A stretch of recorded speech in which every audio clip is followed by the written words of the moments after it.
Assalamualaikum warahmatullahi wabarakatuh.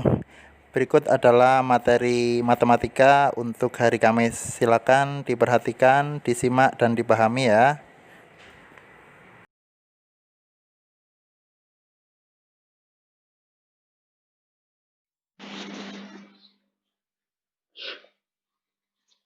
Assalamualaikum warahmatullahi wabarakatuh. Apa kabarnya anak-anak soleh dan solihah SD IT Alisan? Ustadz berharap kalian semua dalam keadaan sehat walafiat. Dalam sesi kali ini, insya Allah Ustadz akan membahas tentang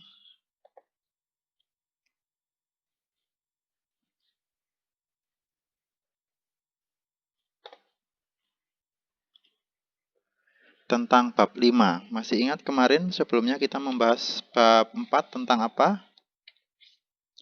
Tentang pembulatan hasil pengukuran panjang dan berat. Ya, kemarin sudah Ustadz jelaskan melalui media Zoom dan alhamdulillah mayoritas sudah paham ya dengan penjelasan yang Ustadz sampaikan, dan Ustadz rasa sudah waktunya untuk menginjak di bab 5. Nah, kali ini kita akan membahas tentang bab 5, yaitu tentang segi banyak.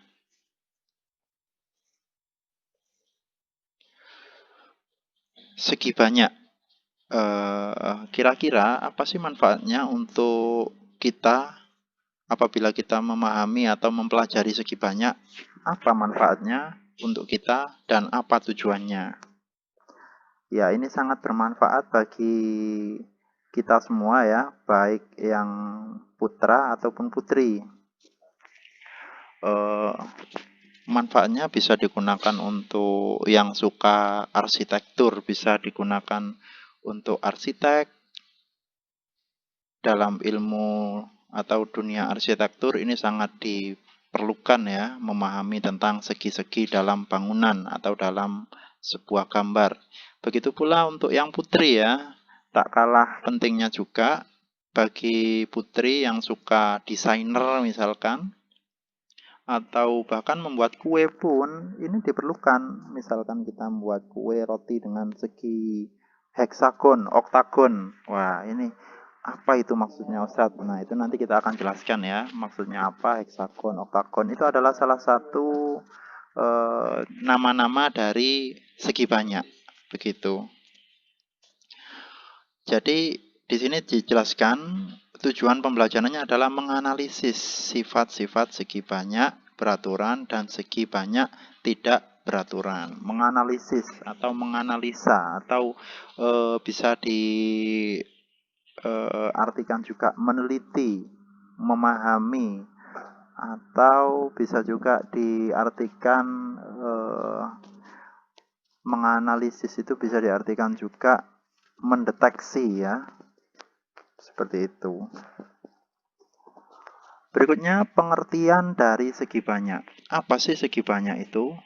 Di sini dijelaskan segi banyak adalah bangun datar ya, bangun datar tertutup yang dibatasi oleh ruas garis. Nah, ini perlu dipahami juga. Maksudnya adalah bangun datar berarti dia itu bangunnya berupa gambar, berupa datar, tidak berbentuk seperti bangunan ya. Ada bangun ruang, ada bangun datar. Biasanya bangun datar itu 2 dimensi.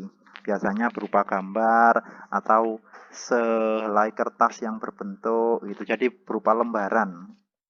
Kemudian tertutup, maksudnya dia itu tidak memiliki sebuah bangun yang tertutup, maksudnya tidak terbatas.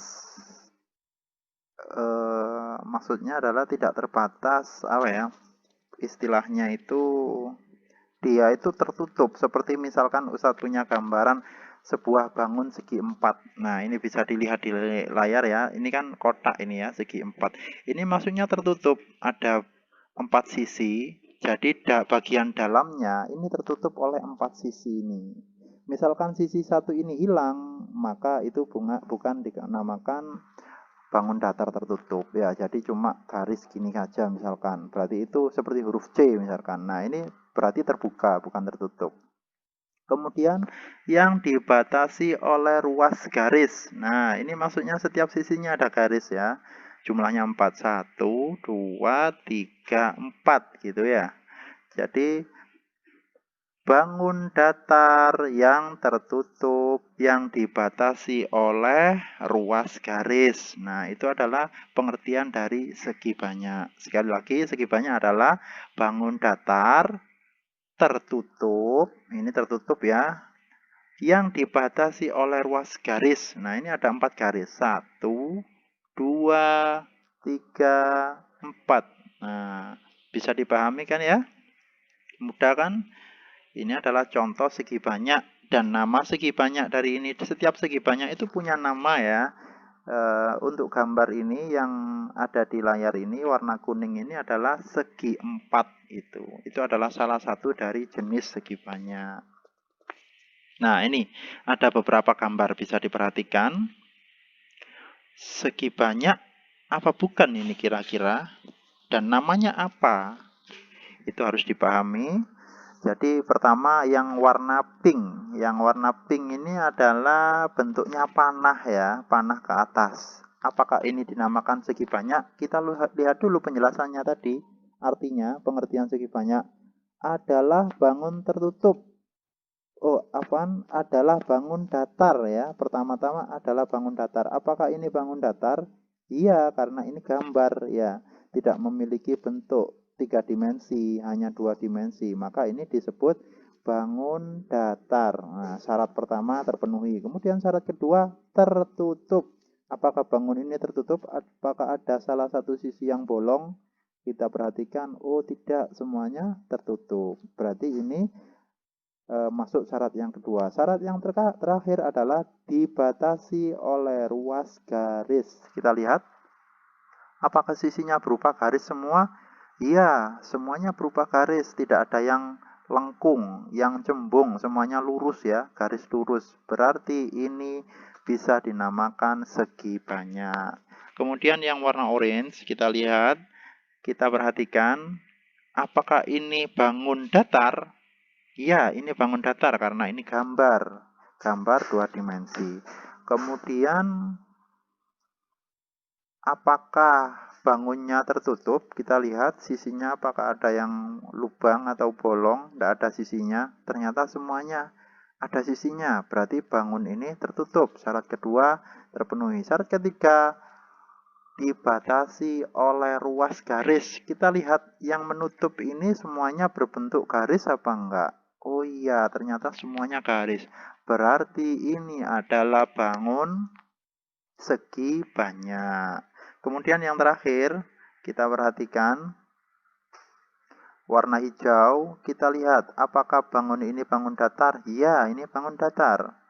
Kemudian apakah ini tertutup? Bangunnya iya tertutup. Semua sisinya tertutup, tidak ada yang lubang. Kemudian apakah sisinya itu termasuk semuanya adalah ruas garis? Kita lihat, perhatikan. Iya, benar, semuanya adalah garis lurus. Berarti ini adalah segi banyak. Nah, itu adalah sekilas penjelasan tentang segi banyak dan contoh-contohnya. Jadi, untuk memahaminya kita harus paham dulu pengertiannya, baru kita bisa memastikan, oh ini segi banyak, Ustadz. Kenapa? Karena bangunnya datar pertama, karena tertutup semua sisinya, dan semua sisinya dibatasi oleh ruas garis, Ustadz. Oh iya, benar. Berarti sudah paham kalau kayak gitu. Berikutnya ada contoh lagi yang bawah ini. Silakan bisa diperhatikan gambar warna biru. Coba dilihat warna biru. Apakah ini segi banyak? Kita lihat dulu. Adalah bangun datar. Apakah ini bangun datar? Iya. Ini bangun datar, Ustadz, karena ini gambar 2 dimensi. Ya. Kemudian tertutup. Oh iya, syarat keduanya tertutup. Semuanya tertutup. Nah, ya kan? Tertutup ya, tidak ada lubang. Berikutnya yang terakhir. Oh, dibatasi oleh ruas garis. Kita lihat. Oh, ternyata sisinya yang menutup bukan garis. Ini adalah lengkung, bukan garis lurus ya. Syaratnya harus garis lurus. Berarti ini bukan segi banyak. Kemudian yang gambar kedua, kita lihat. Oh, ternyata ada garis lengkung, Ustadz. Ini bukan lurus. Iya, berarti ini juga bukan. Gambar yang warna hijau, kita lihat sisinya apakah lurus semuanya? Tidak. Ternyata ada yang lengkung-lengkung ini seperti huruf S. Maka ini tidak bisa dikatakan sebagai bangun segi banyak. Seperti itu ya. Saya rasa sangat mudah, cukup dilihat gambarnya saja. Berikutnya untuk ciri-cirinya ya, untuk kita mengetahui nama dari segi banyak itu apa. Kita bisa melihat dari banyak sisi atau banyak sudut. Karena banyak sisi itu sama dengan banyak sudut. Dalam sebuah bangun datar yang dinamakan bangun segi banyak, itu banyak sisinya itu sama dengan banyak sudutnya. Maksudnya seperti apa, Ustadz? Nah, nanti kita lihat gambarnya ya. Setelah ini ada gambarnya insya Allah. Berikutnya adalah nama segi banyak itu sesuai dengan banyak sisinya. Nah, banyak sisinya atau banyak sudutnya sama saja. Karena banyak sisi dan banyak sudut itu sama ya. Nah, ini contoh gambarnya, bisa dilihat. Gambar pertama yang warna apa ini ya? Warna pink bukan pink, coklat bukan coklat. Ustadz juga enggak hafal ini warnanya karena warna itu cukup banyak namanya. Ustadz namakan gambar yang pertama gitu aja ya. Gambar pertama ini kita lihat sudutnya. Sudutnya kita hitung 1, 2, 3. Iya, berarti sudutnya ada 3. Terus kita lihat sisinya. Sisinya berarti adalah ruas garis ini yang menghubungkan antara sudut dengan sudut. Kita hitung 1, 2, 3. Berarti 3 sisi dan 3 sudut. Berarti sudut dan sisinya sama banyaknya ya. Berikutnya, yang gambar berikutnya kita hitung langsung ya. 1, 2, 3, 4. Sudutnya ada 4. Sisinya kita hitung juga. 1, 2, 3, 4.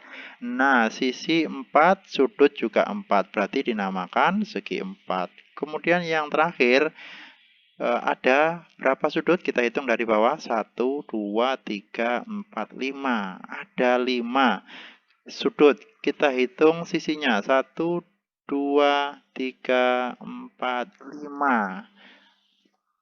Ruasnya atau sisinya itu juga ada 5 ternyata. Berarti ini dinamakan segi 5. Seperti itu. Mudah bukan?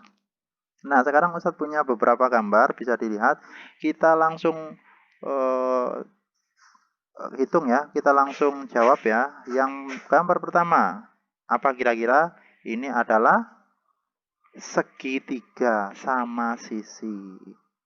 Kenapa kok dinamakan sama sisi? Karena bentuknya sisinya sama. Kemudian yang berikutnya adalah persegi. Ini juga disebut persegi ya. Bentuknya yang kotak sempurna seperti ini dinamakan juga sebagai persegi. Kemudian gambar yang berikutnya, pentagon. Loh, apa pentagon itu? Ini bisa kalian buka di bukunya pada halaman sebentar. Pada halaman 90 ya. Silakan dibuka di SBS halaman 90. Jadi segi banyak itu biasanya menggunakan istilah bahasa Yunani. Segi banyak disebut juga dengan poligon. Jadi poligon, kalau siapa yang tahu sepeda poligon ya, bukan ngiklan Ustadz ya, tapi cuma ngasih tahu aja. Poligon itu artinya adalah segi banyak. Itu berasal dari bahasa Yunani. Terus biasanya yang awalan poli itu adalah arti dari banyak. Gon itu adalah segi. Berarti poligon segi banyak. Ini pentagon. Kita hitung 1, 2, 3, 4, 5. Pentagon. Penta ini artinya 5. Gon ini segi. Berarti ini segi 5. Istilahnya pentagon. Berikutnya adalah heksagon. Heksa artinya 6. Ini bahasa Yunani juga. Gon ini sisi. Berarti segi maksud Ustadz ya. Berarti ini segi 6. 1, 2, 3, 4, 5, 6 ya. Kemudian yang ini adalah heptagon. 1, 2, 3, 4, 5, 6, 7. Hepta itu artinya 7, gon itu artinya segi. Berarti ini segi 7. Berikutnya yang ini apa yo? Ini adalah oktagon. Okta itu artinya 8, gon itu segi, ini segi 8. Istilahnya adalah oktagon. Yang berikutnya adalah dekagon. Dekagon itu adalah 10 ya, 1, 2, 3, 4, 5, 6, 7, 8, 9, 10. Jadi dekagon adalah istilah bagi segi banyak yang memiliki sisi atau sudut 10. Seperti itu. Nah, ini adalah jenis-jenis segi banyak. Bisa diperhatikan. Segi banyak itu terbagi menjadi dua. Yang pertama adalah segi banyak beraturan. Yang kedua adalah segi banyak tidak beraturan. Kenapa dinamakan beraturan dan kenapa dinamakan tidak beraturan atau tidak beraturan? Bisa dilihat di bawah ini, gambar ini. Yang satunya adalah persegi. Segi 4 atau persegi ya. Kenapa dinamakan beraturan? Lihat sisi-sisinya, karena bentuknya beraturan, rapi, ya, tidak berantakan. Panjangnya sama, sudutnya sama, seperti itu ya. Kemudian yang kedua ini adalah segi 6. Segi 6, heksagon tadi istilahnya ya. Perhatikan, ini kenapa dinamakan segi banyak beraturan? Karena sisi-sisinya juga sama. Nah, baru yang ini perhatikan, ini agak tidak beraturan. Lihat, ini miring ke sana, ini miring ke sana, tidak beraturan ya. Ini dinamakan segi banyak tidak beraturan. Dan ini penjelasannya, segi banyak yang semua sisinya sama panjang dan semua sudutnya sama besar. Nah, itu yang Ustaz jelaskan barusan. Untuk yang tidak beraturan, segi banyak yang sisinya tidak sama, panjang atau sudutnya tidak sama besar. Demikian materi matematika untuk hari ini. Semoga dimudahkan oleh Allah Subhanahu wa Ta'ala dalam memahami. Sekian dari Ustadz undur diri. Wassalamualaikum warahmatullahi wabarakatuh.